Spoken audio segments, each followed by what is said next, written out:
scrimmage. You're not contesting every holding call, and it's only in the fourth quarter. If they make a mistake in the first or the second or the third quarter, the team should be able to overcome that. That's general coach speak anyway. But in the fourth quarter, when it may make a difference on the outcome of the game, if that coach throws that penalty flag and it's deemed that it wasn't a penalty, then they lose their challenge flag. This way, it's only on the receiver, and it would have worked perfectly. So only pass interference. The only thing you can only do. on pass interference or non-pass, or if they call it when there wasn't one, because you see that too sometimes. I still see problems because the call is subjective to begin with, and if the referees weren't, let's say that they have a way and they're letting the players play, all right, we're going to allow for contact, and they allow for that in the first 3.5 quarters of the game. Then you get down to the last 5 minutes. Play happens. It's the same thing that's been going on all game long. You're not calling it. Now you can challenge it, and now they're going to change it? Does that make any sense? I got an email earlier, and I've lost it, but I got an email earlier from someone because pass interference is challengeable in the CFL. Mm-hmm. And the email said, hey, they have this in the CFL, and quite frankly, it's chaos. Well, I think we always take our cues from Canada when it comes to football. I mean, maybe people can speak on this a little bit. What you have to remember is we're basically wanting to put out a safety net for this when it's going to get used for much closer plays. More often than not. In fact, probably 99 out of 100 are going to be much, much, much closer pass interference calls. And I don't know that it's gratifying to the CFL fan. Now, I know... oh, blah, blah, blah, we don't care about the CFL. No. They do this in the CFL.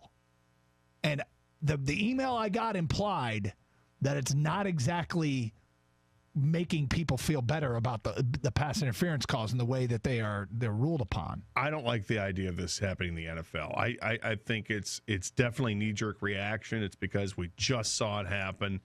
It certainly cost a team in that moment. But it didn't cost them the game. It cost them a chance to close out the game. They still went to overtime in that game.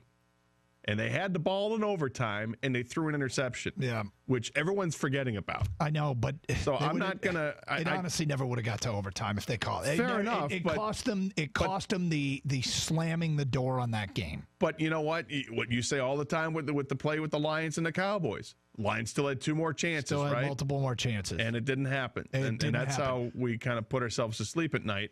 I think that's how the Rams fans should feel too then. Because they had their chance to win it in overtime, and they didn't. Sorry, the Saints fans. They had a chance to win it in overtime, and they blew it. The biggest difference now, the Lions one, I think, is more egregious in the actual moment of time, not the context. The context that would have won the Saints a game.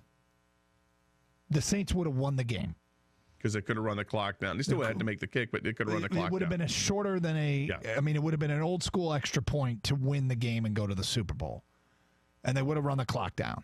The Lions, it wasn't as certain, but I thought the particulars of that, between the fact that they didn't call pass interference, they threw the flag, the personal foul for running on the field without a helmet, the refs talking and then picking the flag up, all that, the context wasn't worse, but I think that is worse. The other thing that happened in that game, I think that we kind of lose track of, is... Let's look at the score. It was the game was tied at 20, right? Mm-hmm. If you get interference and the ball would have been placed at where, like the 2-yard line? It would have been placed at like the 9. I think is where it happened. Do you think the Saints would have taken a knee, or do you think they would have tried to run it in the end zone and score? I think they probably would have tried to run it. I don't think they would have taken a knee. They might have centered the ball and taken a knee, but they would have done stuff to run the clock down. Yes. Right, but running the clock down would be running a play. And I mean, think they would have. The Rams probably would have olayed it, let them score, so they get the ball back and try to come down and tie it. They might have. I've only seen that obviously happen once, and it was in the Super Bowl with Green Bay and Denver. But they might have olayed it. Well, think about it for another couple seconds here. You're tied at 20. There is a minute and there was a minute 48 when that pass happened. Okay. And they have 2 timeouts left. So it's 1st and 10 from, say, the 9. If you're the Rams and it was 1st and 10. It was 3rd and 10 at the 13-yard line when they had the interference call. Interference, because where it's at, is it half the distance, or is it automatically? I think it's spot foul. Not in the end zone, so it's a spot foul. End zone's automatically on the 2, but so if you're the Rams, 9-8 yard line, whatever it is, where it happened. If you're the Rams, you know the clock runs down and they kick a field goal, they win it. If you let them score a touchdown, you get the ball. Yeah, but I think Sean Payton definitely tells them don't score a touchdown. He definitely tells them just to run it down and take a dive at the 1 or whatever it is. Did it against the Lions. So that's exactly what you do. You do not give them the ball back. That's exactly what would have happened. I would imagine they might have just taken the knee because it was maybe a whatever it is chip shot field run the goal. clock. Yep. And yeah, it would have ended the game. It would have ended the game. And the Saints screwed up then after that. And I thought Sean Payton, look, they kicked the field goal and they're up 23-20. And the Rams start a drive, and then there's a timeout. The Rams get a timeout, and they show a shot of the sideline. And this is like 10 minutes of real time later. And they show Sean Payton in the ear of that official still bitching. And I'm like, dude, you've got to move on. You're not a fan. You're a coach. You've got to you can still win this game now. If you're laboring on and on about this, do you think your team has moved on? Yeah, there's a whole bunch of stuff that went on there that I think the call is terrible. But they still had the lead after they kicked the field goal, and you need to stop. They didn't stop the Rams, and they needed to. You got the ball in overtime to start the overtime, which is now that's the other we haven't even discussed yet. Because the other big thing over the weekend is people complaining about the overtime rules because Kansas City didn't get their chance when Patrick Mahomes is just whipping down the field without any problem in the second half. So now we got to change the overtime rules. Of course not. But in the Saints game, Saints had the chance. You had the ball first in overtime. That's the prime example of why the whole coin flip thing, it comes down to a coin flip. Really, because the team that won the coin flip in the first game lost. The team that won the coin flip in the second game won. If they decided in the postseason they wanted to do it inning style, I wouldn't I don't have any problem with that. But this is a lot. They've changed it already, so you don't go 3 first downs and kick a field goal. You have to score the touchdown. Somebody called yesterday, made a real interesting point that they actually credited to their son. They said their son said, so wait a sec. In baseball, if I'm in the top of the 10th inning, and let's say I hit a 3-run homer, what if it were game over, where if I score a single run, it's not?